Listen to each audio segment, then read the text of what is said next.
రేవంత్ రెడ్డి గారు మాట్లాడుతూ నాజీ నాయకుడు అడాల్ఫ్ హిట్లర్ నాకు స్ఫూర్తి, వారి దగ్గరున్న హంతక బృందం అసాసిన్ టీం స్ఫూర్తితో హైడ్రాను ఏర్పాటు చేసినను. గూగుల్ చేయండి నేను ఏమేమి గూగుల్ చేసినానో.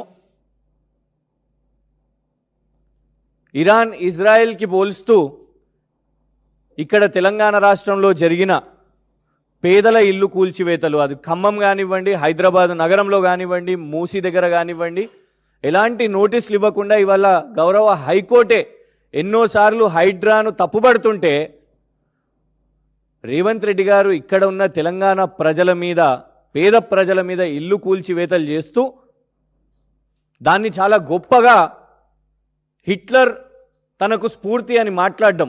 ఎవరైతే లక్షల మంది ఊచకోతకు కారణమైన హిట్లర్ ఇవాళ జర్మనీ దేశంలోనే హిట్లర్ చేసిన క్రైమ్స్కి ఇప్పటికీ జర్మనీ ప్రజలు వాళ్ళు క్షమాపణ చెప్తూనే ఉన్నారు. అసలు చరిత్రలో తన మూలాలే లేని పరిస్థితి. అసోంటి నాయకుడు, అసోంటి నాజీ నాయకుడు ఒక కాంగ్రెస్ ముఖ్యమంత్రికి స్ఫూర్తి అంట.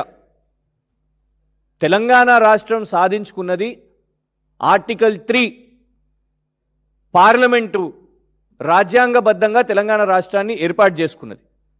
చాలా గర్వంగా యూనివర్సిటీల పేర్లు ఆచార్య కొండా లక్ష్మణ్ బాపూజీ గారి పేరు, కాళోజీ నారాయణ గారి పేరు, ప్రొఫెసర్ జయశంకర్ గారి పేర్లు, విగ్రహాలతోని ఇవాళ బాబాసాహెబ్ అంబేద్కర్ గారి 125 అడుగుల విగ్రహాలు, సచివాలయానికి బాబాసాహెబ్ అంబేద్కర్ గారి పేరు ఇవాళ పెట్టుకున్న దేనికి?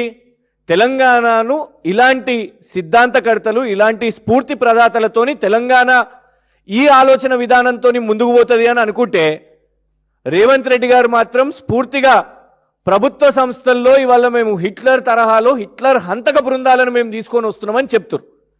ఇవాళ దాన్ని ప్రశ్నించినందుకు, దాన్ని ట్వీట్ చేసినందుకు ఇగోండి ఆదివారం నాడు కూడా పోలీసులు దేనికి పనిచేస్తున్నారు అబ్బా అంటే కేసులు వేయడానికి పనిచేస్తున్నారు.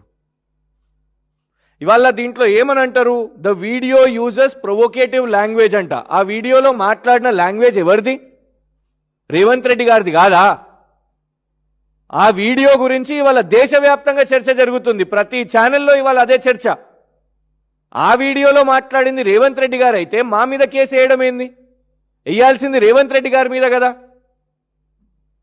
ఇంకా దారుణం ఏంటంటే దాని మీద సెక్షన్లు ఇంటెన్షనల్ ఇన్సల్ట్ అంట. ఇంటెన్షనల్ ఇన్సల్ట్ అని ఇన్సల్ట్ ఇవాళ తెలంగాణ ప్రజలను చేస్తున్నారు రేవంత్ రెడ్డి గారు. ఇవాళ రేవంత్ రెడ్డి గారిని ఒక రాష్ట్ర ముఖ్యమంత్రి గింత మూర్ఖంగా మాట్లాడతాడా? అసలు మన దేశం యొక్క పునాదులు ఏంది? భారతదేశం పునాదులు ఏంటిది?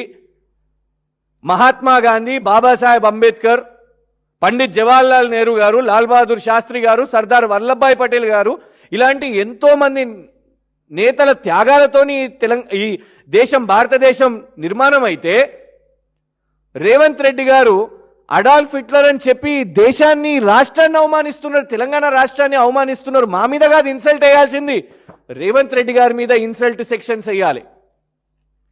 ఇంకా దారుణం ఏంటంటే ఇందులో చివరి లైన్ ఏమని రాస్తారంటే ఎస్పీ ఐపీఎస్ హర్షవర్ధన్ గారు Telangana cyber crime department, cyber security bureau అని ఒకటి ఏర్పాటు చేశారు.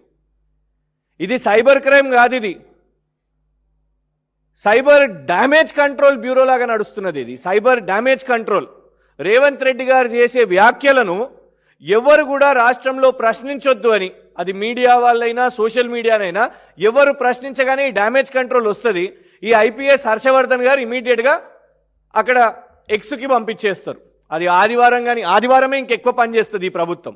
అయితే ఇందులో విచిత్రం ఏంటంటే లాస్ట్ లైన్ ఏమని రాసిరంటే informing the user could cause them to flee or conceal their identity which would hinder the investigation. మీరు ఈ ట్వీట్ చేసిన యూజర్ అంటే మాకు సమాచారం ఇస్తే మేము పరారీ అయిపోతామంట, మరి దేశం నుంచో రాష్ట్రం నుంచో మాకు సమాచారం ఇవ్వొద్దంట. ఇది నిజంగానే హిట్లర్ పాలన. ఎందుకు చెప్తామంటే ఇవాళ 35(1) BNS ఎందుకున్నది?